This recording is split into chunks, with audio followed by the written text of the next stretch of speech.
Fala, minha gente, bom dia, um abraço a todos, passando aqui, nesse dia de alegria, nessa Bahia azul, vermelha e branca, hoje, nessa quinta-feira. Primeiro, para parabenizar você, torcedor do Bahia, você que hoje está muito feliz com a permanência do Bahia na primeira divisão do futebol brasileiro.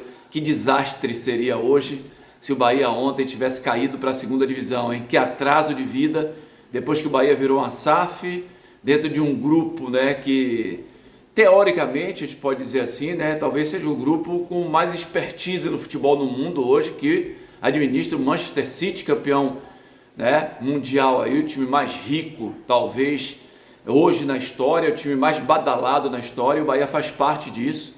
Já imaginou o Bahia cair para a segunda divisão, aí você tem que disputar o ano que vem, 2024, para tentar vencer a segunda divisão ou se classificar, ficar entre os quatro, para em 2025 começar tudo de novo. E nesse começo seria igual a esse ano agora, seria um ano zero, onde você teria que ter jogadores para experimentá-los, para saber se ia dar certo ou não. Então vejam que sufoco e que desastre o Bahia saiu e se livrou, hein? E eu confiava muito, gente, eu digo sempre para vocês assim, eu procuro estudar o futebol, eu procuro ouvir, eu procuro analisar, eu procuro avaliar tudo que está acontecendo, e no futebol você não pode ter cabresto. Futebol você não pode só olhar para um lado. O futebol ele é feito como de peças, e você tem que ir encaixando, é o quebra-cabeças, para você chegar a um objetivo, para você chegar a um denominador comum, Então o futebol é assim, ele é cercado de variáveis. É por isso que a crítica foi muito dura ao seu Cadu Santoro, que era o comandante do Bahia aqui nesse ano 2023.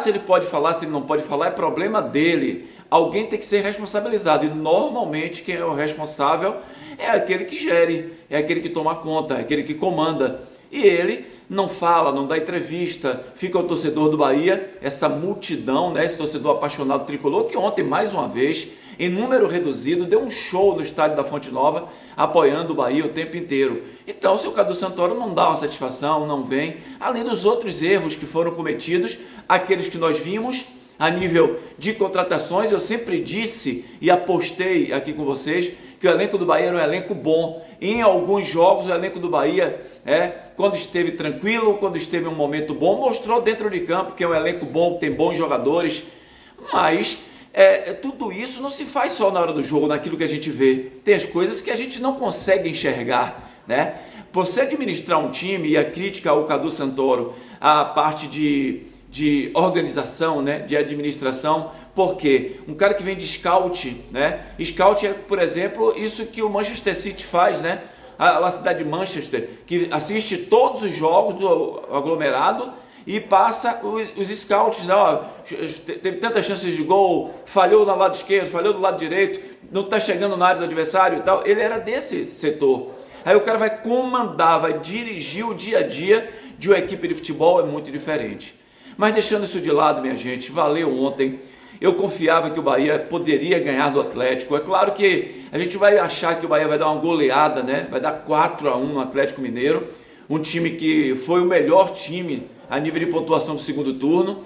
Mas era possível sim, conhecemos as tradições do Bahia. O Bahia tinha de onde tirar, tinha jogadores que poderiam fazer isso. O Atlético vinha para cá, vai dar 8, vai dar nada, é complicado, não é fácil, sabendo que o Palmeiras já estava 3 pontos na sua frente, que a tendência é que o Palmeiras ganhasse seu jogo lá em Minas Gerais, ia pegar no confronto o maior adversário do Atlético, que era o Cruzeiro. Então tudo isso também dificulta, e o Bahia ontem armou, e aquilo que a gente imaginava, preenche o meio de campo, tira a Rezende da zaga, bota a Rezende na cabeça de área, que vai pegar o Hulk. E o Rezende jogou muito ontem, Jogador criticado por mim, não porque é ruim, eu sempre disse isso a vocês aqui.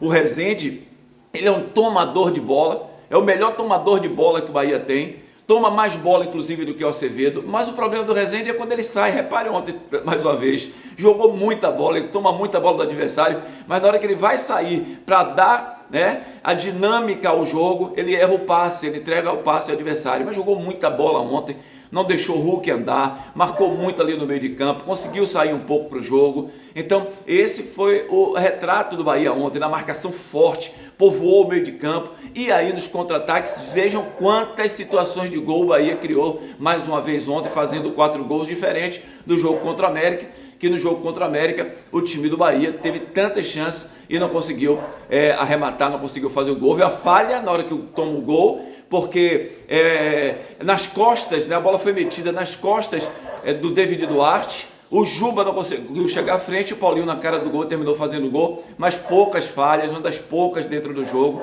que teve, e o Bahia conseguiu vencer ontem por 4-1 e se livrou da zona do rebaixamento do Campeonato Brasileiro. Agora é esperar que se faça um time mais coeso, um time mais equilibrado para o ano que vem. O Rogério já falou isso na entrevista coletiva ontem, que precisa desse elenco organizado, com jogadores que possam, né, sair com a bola tocando, com jogadores que tenham um domínio melhor do meio de campo, que o Bahia possa valorizar a posse de bola, com jogadores com mais qualidade lá na frente para fazer o gol. Eu dei exemplo aqui durante um bom tempo do time do Grêmio com Soares.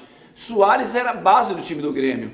O time do Grêmio sem o Soares é um time comum no Campeonato Brasileiro. Então vejam como um jogador craque, um jogador que faz gol, que decide lá na frente, a diferença que esse jogador faz. Então a gente espera que isso aconteça ano que vem. Desejar a você, torcedor do Bahia, claro que vamos continuar com os nossos programas aí, mas sorte, sucesso, um final de ano maravilhoso. Sei que vocês estão muito felizes num momento como esse. Tirou um peso do corpo de cada um, né? O Bahia teve o melhor ataque do segundo turno do Campeonato Brasileiro, que prova mais uma vez aquela tese nossa de que não é porque você bota 5 atacantes que você vai fazer 10 gols.